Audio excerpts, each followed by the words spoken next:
Hey everybody, this is D Hunter, bringing another action figure review.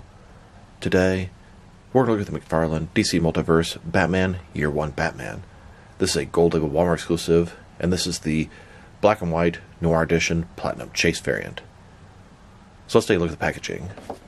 As you can see at the top, 22 moving parts, McFarlane Toys, ages 12 plus, part of the Gold Label collection. Gold Label figure is simply a retailer exclusive, whether it be Target or GameStop. This Gold Label is a Walmart exclusive. DC Multiverse Batman, McFarlane Platinum Edition. Here he is in the package. We have a display stand, collector's card, and a Batarang. One side of the package, Batman from Batman Year 1. Other side says Batman. At the bottom, there's the barcode if that helps anybody, but it's going to be the same as the non-platinum version. And in the back, here he is posed up from the comics. So no further ado, let's open him up. And here's the Platinum Black and White Noir Edition, next to the standard colored version. Here's a look at my Batman Year 1 collection. It consists of Batman 404 through 407.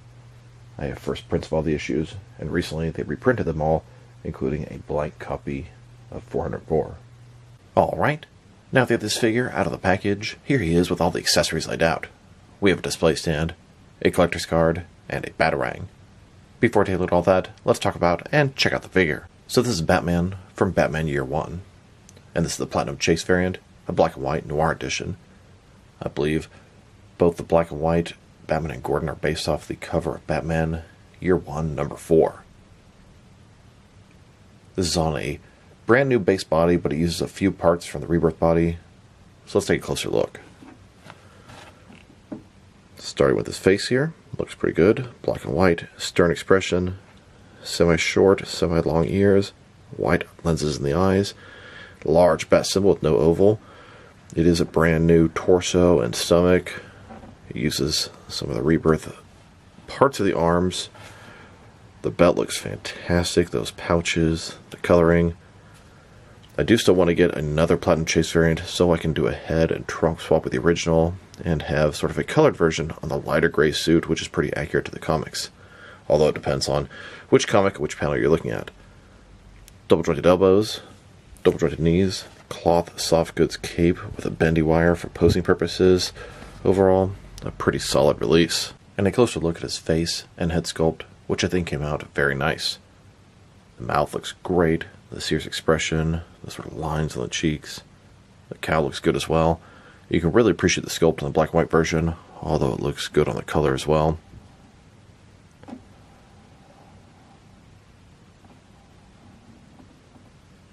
Now let's check out his accessories, starting off with the boring stuff. Here's his display stand, typical McFarlane display stand we've seen countless times before. It's thin, it's basic, but it gets the job done. And then we have his collector's card. As you can see, it's an image of Batman from Batman Year 1. On the back, there is a description. If you want to read that, pause now. Now for his Batarang. As you can see, it's a silver Batarang. It's the same as the one that came with the original Rebirth Batman, except this one's in silver instead of black.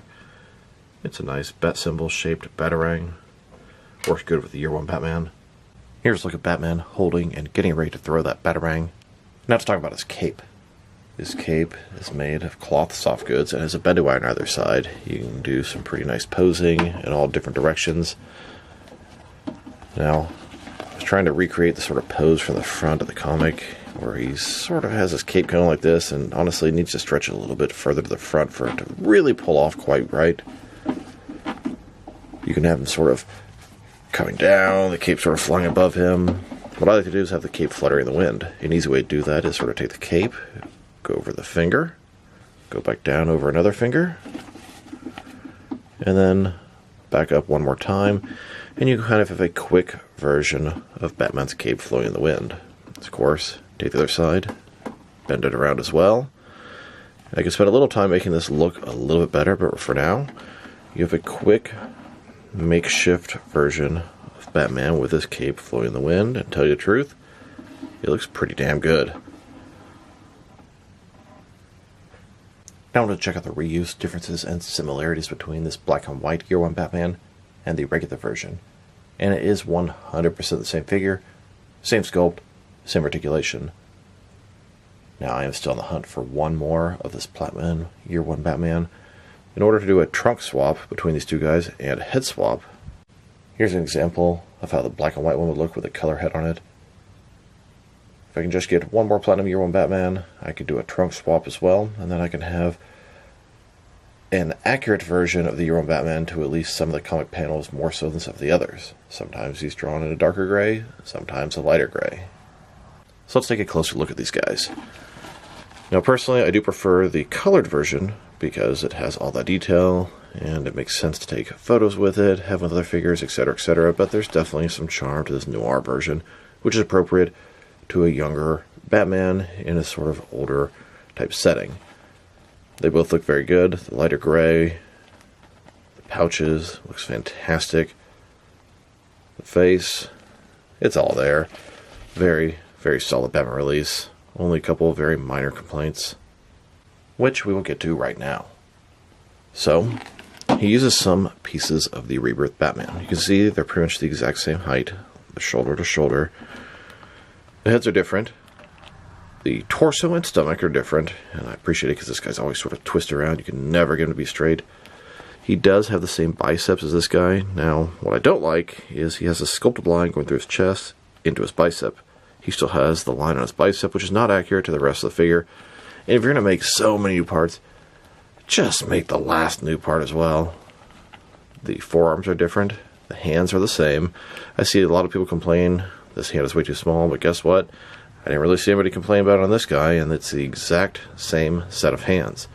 The diaper's different. I'd say the top part of the legs are the same, and then for the knees down is also different. Yeah, the feet are probably the same. So, really the only parts reused between these two guys is going to be the bicep, top of the leg, and the feet. So if you're going to go through all the trouble to make arguably 90% new parts, why'd you use the stupid bicep with the sculpted line in it? It's really not that big a deal, but it's noticeable, especially once you notice it, you can't really unsee it. And to tell you the truth, they probably had a better bicep they could have used than this guy. Here are all the figures that utilize this Rebirth Batman body, at least sort of. The Year 1 Batman uses significantly different parts, but has the same legs, same sort of overall frame and height. Now that we've taken a pretty good look at the figure and his accessories, let's check out his height. From bottom to the top of his head, standing right at 7 inches tall, which can translate to just under 18 centimeters. And if we go to the top of the ears, about 7.2 inches tall. And for his articulation, starting with his head, of course, he can rotate side to side. He can look up and down, about that much. Pretty good. You can tilt his head from one side to the other. Shoulders on a ball joint goes up a little bit more than 90 degrees.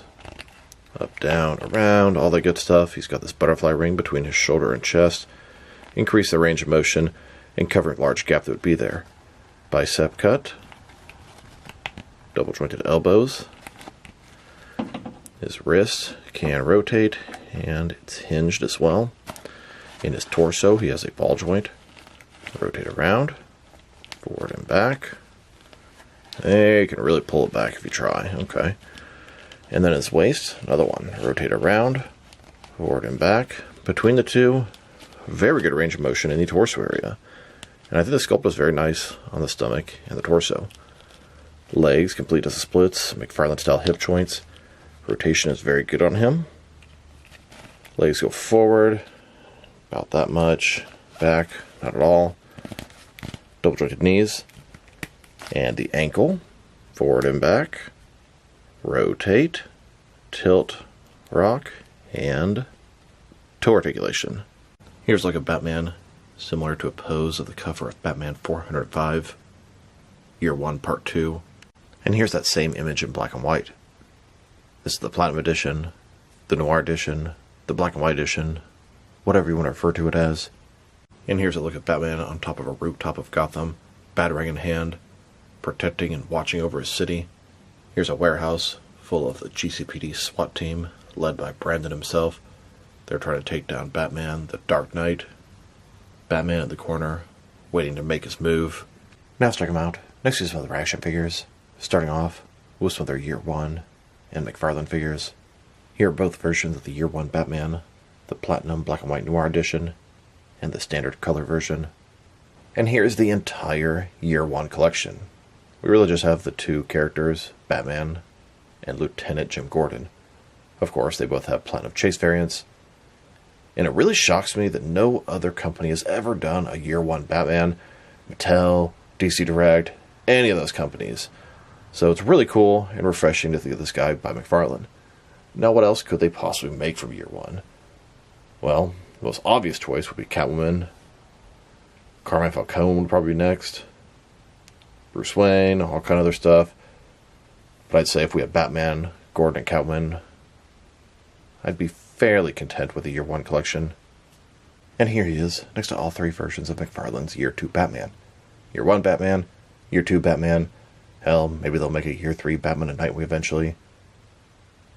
On the far left, we have the single release, which was deluxe and had a giant alternate cape. And on the right, we have both the regular and Platinum Chase variants of the Collector's Edition, Year 2 Batman.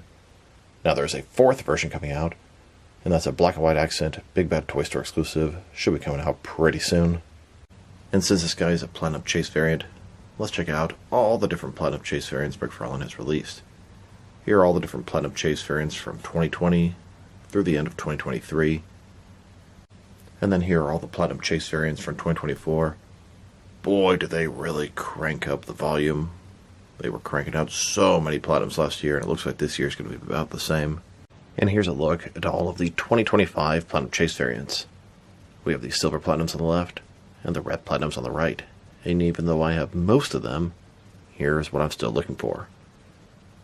As far as DC Multiverse figures, I'm looking for one regular Collector's Edition Hawkgirl, one Platinum Collector's Edition Hawkgirl, one regular Collector's Edition Strange Superman, one Platinum Collector's Edition Strange Superman, one Platinum Red Lantern Guy Gardner Green Lantern, one Platinum Yellow Jacket Mr. Terrific, and I'm looking for 4 of the Red Platinum Superman robots.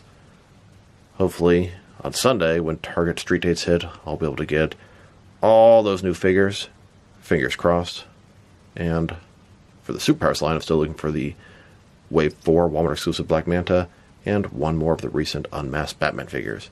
If anybody can point me in the right direction, or possibly help me out, please drop me a line in the comments below. It is much appreciated. Now let's check him out, next to some other recently released McFarlane DC Multiverse figures. Here he is, next to the newest Batman theatrical wave. We have the bronze Michael Keaton Batman, the Jeremy Irons Alfred from Batman vs Superman, and the Batman Forever Jim Carrey Final Suit Riddler. Here's this Batman, next to some recent McFarlane cover recreations. We have the infamous stolen Killing Joke Joker, and the Dark Knight Returns Batman. And here he is, next to the Cyborg Superman, Bizarro, Eradicator, Armored Hal Jordan, Jade, and Cowboy Batman. I'm still on the hunt for the Platinum Eradicator. That is someone I didn't mention in my want list earlier.